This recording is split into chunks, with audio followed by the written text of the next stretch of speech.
decisão, com muita assertividade até. Eu até estou lembrando aqui de um certo obreiro que ele estava, faz bastante décadas atrás, ele estava perdendo muitos membros na época para a Igreja Deus e Amor, né? Na época para a Igreja Deus e Amor, que tinha muita questão de revelação e esses negócios todos, então ele estava perdendo, os irmãos estavam indo muito, e tal de faltar de culto, para os cultos de revelações. Aí ele um dia falou assim: irmãos, vocês que gostam muito de revelação, então o culto tal da semana vai ser um culto de revelação, e vocês podem vir que nós vamos orar aqui pelas revelações. E aquele dia a igreja encheu, tinha muitos irmãos mesmo, bastante gente, a igreja não faltou praticamente ninguém, e ele então pregou a palavra, e depois da palavra vamos orar, agora vou começar aqui a entregar revelações. Ele falou assim: está aqui entre nós uma irmã que ela passou o dia todo com muita dor de cabeça, ela está dor de cabeça, ela está dor muito forte aqui, e aí foi falando da boca, irmã, sou eu, outro, não, vem cá, é você mesmo, levantou, eu quero orar aqui, também tem alguém aqui no nosso meio que está com dor muito forte de coluna, dói aqui, né, na região lombar, aqui, dói muito forte aqui, e tá que essa pessoa foi vindo. Tem outra pessoa aqui também que está com um problema muito forte de rins, nessa dor não te deixa, e foi falando, problemas, mais problemas, e foi vindo, os irmãos, glória a Deus, aleluia, e foi vindo e tal, fica aqui, e nós vamos orar. Aí quando veio todos, ele falou assim: irmãos, eu não tive revelação de nada, eu não tive revelação nenhuma de ninguém, só que como é que eu não vou saber que está cheio de irmão que trabalha pesado, não tem dor de coluna? Como é que eu vou saber que a irmã tomou uma injeção no meio da coluna aqui, que vocês não saem de lavar roupa e ficam com dor na coluna o dia inteiro? A maioria bebe gelado, anda com dor de cabeça, com sinusite, dói a fronte o tempo todo. Uma boa parte nem bebe água, não tem alimentação saudável, tem problema de rins. Tudo é problema comum que eu falei para vocês. Vocês estão andando atrás de revelação por falta de conhecimento, a parte de ficar de Bíblia. A maioria é revelação comum, porque sempre se eu não falei quem, eu falei que tem gente, vocês mesmos levantaram quem é. Então é muito fácil enganar. É muito fácil enganar. Se eu quiser chegar aqui e começar a falar língua estranha, é muito fácil enrolar a língua e falar. Então o que os magos faziam? Principalmente no capítulo 2. Eram pessoas que enganavam, muito fácil. E está cheio de pessoas que enganam. Então nós temos que andar, na verdade, no caminho da palavra do Senhor. Porque o Senhor... mas os magos isso não quer dizer que o Senhor não revela? O Daniel depois mostrou. Eles não conseguiram. Porque quando o Senhor quer, ele desvenda tudo. Quando é o Senhor, não tem sombra de dúvida. Ele desvenda tudo. Mas a gente tem que saber quando é o Senhor que falou. E esses magos sabiam tanto que o próprio rei disse: vocês estão me enganando. E agora é o seguinte: já que vocês me enganaram tanto, eu quero que vocês me contar um sonho para mim. E depois a interpretação. Aí eles ficaram a pé. Por quê? Todo crente maduro, ele sabe de uma coisa: quando ele quer que Deus dê uma resposta, ele não conta o problema dele para ninguém. Quando ele quer uma resposta assertiva do Senhor, ele não conta para ninguém. Ele não vai conversar: irmão, eu estou com um problema assim, tem que orar. O que Deus falou? Então fique esperto, irmão. Se você já contou o problema, é fácil de interpretar. É muito fácil de interpretar. Então, se você quer ter certeza que Deus falou alguma coisa, fique em silêncio. Ora ao Senhor, nem ora perto dos outros o seu problema não. Ora quietinho, fala: se o Senhor falar, o Senhor falar, então eu vou saber. Que é muito fácil a interpretação depois que a gente já ouviu. Amém? Tem fé, tá? Amém. E esses magos, então, magos aqui que estavam em Mateus, que eles viram, eram provavelmente pessoas estrangeiras, então da Mesopotâmia, ou vinham da região da Arábia, e conheciam as previsões do Antigo Testamento. Previsões de quê? Previsões vagas? Não, porque a gente sabe que não é só quem crê no Senhor, ou quem é um cristão mesmo. Aliás, cristão tem, a igreja é cristã depois de Cristo. Antes tinha as pessoas que temiam o Senhor, o Deus de Abraão, de Isaac, de Jacó. O termo cristão é depois.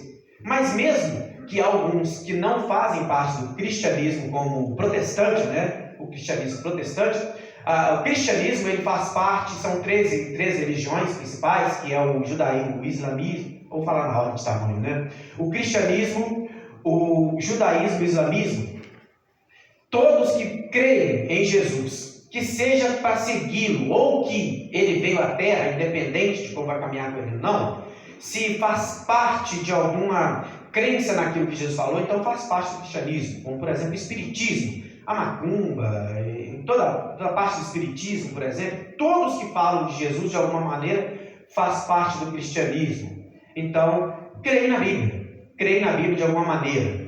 Mas aqui nós estamos falando de um povo que eles criam nas profecias, não criam, conheciam as Escrituras, conhecia o que se havia falado acerca das Escrituras e guardava isso no coração porque estudava e tinha isso muito presente.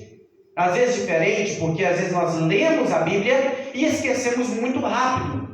Nós só cremos em profecias que são para nós, não cremos na profecia geral, não estudamos, não avaliamos. E esses magos, eles conheciam essa profecia e para eles como provisão sobre a vinda do Messias. E eles então, por saberem disso, eles observavam muito o céu em busca de algum fenômeno astral que pudessem prenunciar o seu advento, o advento do Messias.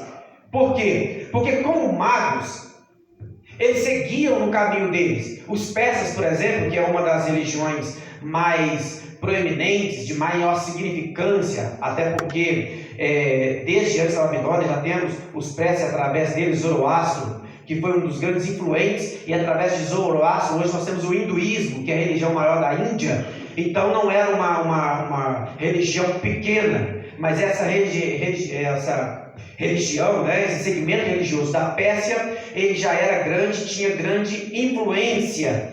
E eles observavam, então, e olhavam muitos sinais, olha, vai vir. Então, é até possível, e isso não sem base, que eles conheciam muito bem, por isso observavam as profecias que Balaão disse. Porque, embora Balaão fosse usado pelo Senhor, mas ele não tinha um compromisso com o Senhor, mas a boca dele, quando ele abriu, ele mesmo disse: eu abri a minha boca para falar algo, mas como era relacionado ao povo de Deus, quando ele abria a boca, o Senhor mudava o cognitivo dele. Não tem aquele momento que ele fala assim: Senhor, que quando eu abrir da minha boca, o Senhor me dá a palavra? Quando Deus quer falar, você abre a boca, mas Deus vai lá no seu cognitivo e muda. E as palavras não são, mas eu não queria falar isso, não. Eu queria falar, não, estou falando sim. Eu queria falar uma coisa, estou falando outra. É porque Deus é Deus de todas as coisas. Ele é Senhor de todas as coisas. Eu fico lembrando, e até estava conversando essa semana com algumas pessoas, e quando eu era mais jovem, a gente tinha um pouco menos, a gente lia a Bíblia bastante, mas tinha um pouco menos de conhecimento. Então a gente pregava muito naquilo que Deus colocava no coração mesmo. Afinal de contas, eu chegaria aqui agora, eu não estava preocupado se eu tenho esboço, se não tenho esboço, ia pregar. Então, eu lembro diversas vezes que saí para pregar e orei, estudei a Bíblia. Quando eu estava no caminho, que a gente ia a pé, mesmo no caminho, Deus falava: não é esse aí não, é esse aqui. E mudava andando no caminho. E chegava ali naquela mensagem mesmo, porque Deus é o dono de todas as coisas. Ele é o Senhor de todas as coisas. Eu gostaria que você abrisse a sua Bíblia, Números 24 e 17, e você vai ver comigo, então, que eles conheciam exatamente a profecia e eles esperavam por ela.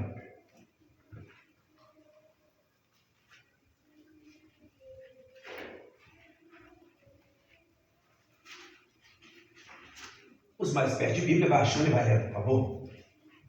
Vê-lo-ei, mas não agora. Contemplá-lo-ei, mas não de perto. Uma estrela procederá de Jacó, e um cetro subirá de Israel, que ferirá os termos dos moabitas e destruirá todos os filhos de Sete. Olha aí, já lá o Balaão, quando ele abre a boca dele para falar, ele fala assim: olha, eu vou ver alguém, mas não é agora. Tem uma profecia de alguém que está vindo, mas não é agora. Eu estou contemplando, mas eu estou contemplando de olhos abertos, mas ainda não é o tempo, ainda vai vir. E ele já profetiza que uma estrela, então, anunciaria a sua vinda. E os magos, então, e é interessante porque ao caminhar para frente, nós vamos entender que esse Balaão que está profetizando, ele é chamado de mago no livro de Josué. Ele é chamado de mago. E por fazer parte desse grupo de magos, em Josué capítulo de número 13, Josué capítulo de número 13, é o 5 e 13 ou 13 mesmo? Deixa eu confirmar aqui. Tenho certeza se vai aqui, a precisão.